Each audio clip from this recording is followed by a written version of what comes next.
Gregor Johann Mendel worked out his experiments successfully on garden pea plant but failed to produce the same results in other species. It is of the following reasons. Garden pea is an annual plant, so it completes its life cycle in one season. It has bisexual flowers. So it is self-fertilizing in nature but can be easily cross-pollinated experimentally. The garden pea is small, easy to grow and crossbred artificially. A large number of true breeding varieties of peas are available. Mendel conducted his plant hybridization experiment on garden pea in the following sequential methods. First one, selection of pure characters, that is parental generation. Then hybridization of parental characters. Then selfing of first generation, that is F1 generation, to obtain F2. Then observation, calculation and conclusion. Gregor Johann Mendel investigated characters in the garden pea plant that were manifested as two opposing traits.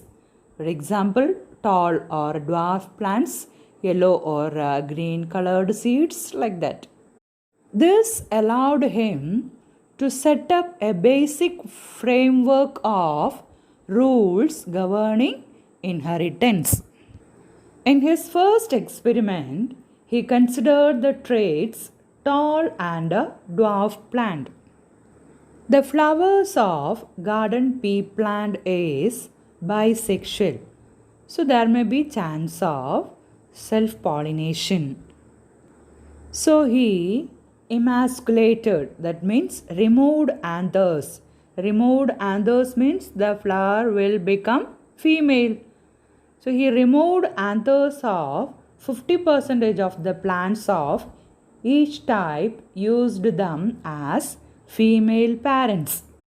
The pollen grains from other trait were collected and dusted over their stigma.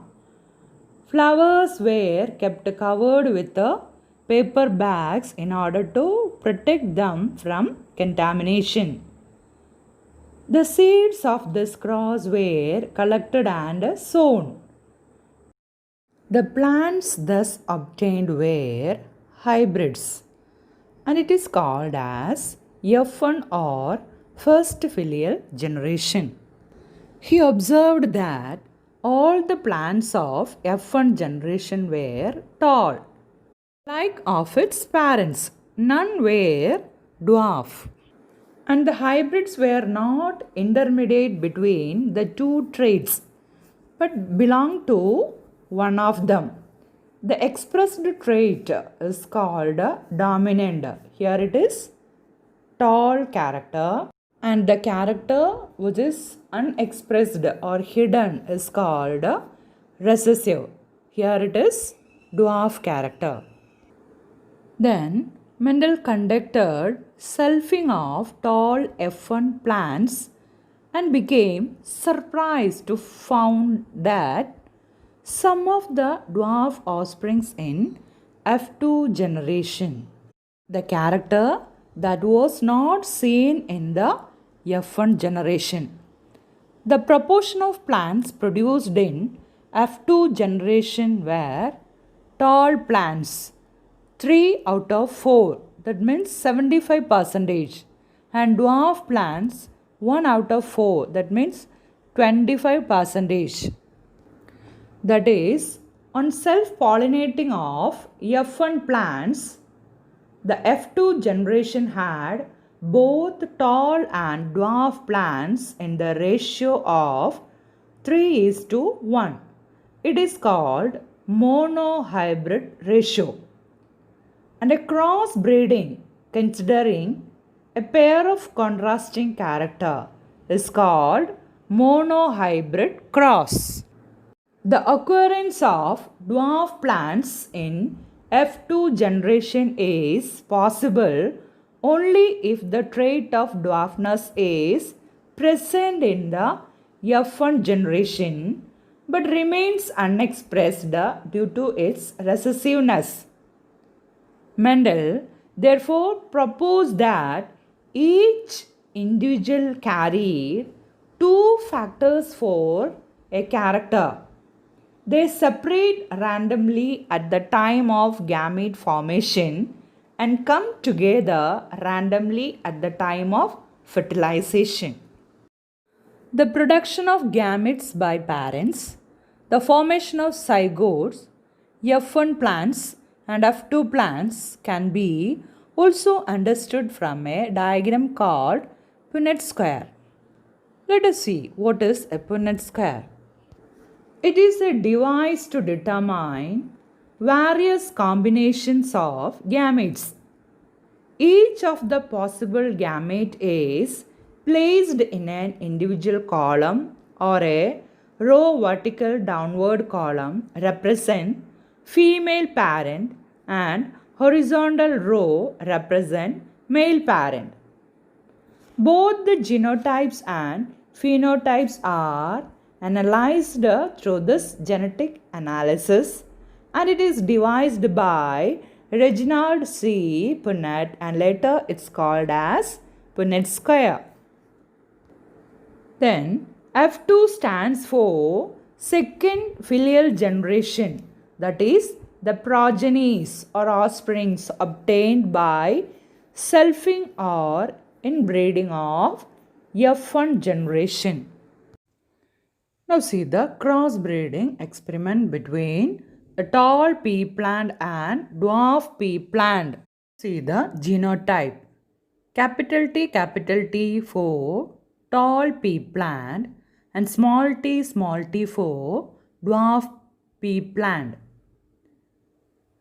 Then these plants produce gametes which contain the factor responsible for tall, that is capital T, and the factor responsible for dwarfness, that is small t.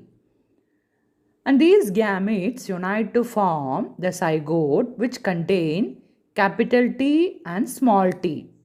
Capital T is functionally more efficient, so that character will express. So in the first generation or F1 generation, all the plants were tall. Next, self-pollination of F1 to produce F2. Here, the F1 genotype is capital T, small t. That means it is a heterozygous parent. So it can able to produce the gamete which contain capital T and a small t. In a Punnett square, we can represent the female gametes in vertical downward column and the male gametes in horizontal row. See the symbol used for male and female. See the square, two male gametes and two female gametes. Combination of male and female gametes we can write in that 4 boxes provided. Now see the combinations. Capital T, then capital T, small t, again capital T, small t, then small t, small t. Capital T and capital T, small t, the external appearance will be tall. And small t, the external appearance is dwarf. So the phenotypic ratio is 3:1. 3/4 of tall and 1/4 dwarf. Now see the genotypic ratio. 1:2:1. 1 capital T, then 2 heterozygous tall, that is capital T, small t, and small t homozygous dwarf, that is 1. So genotypic ratio is 1:2:1. Okay.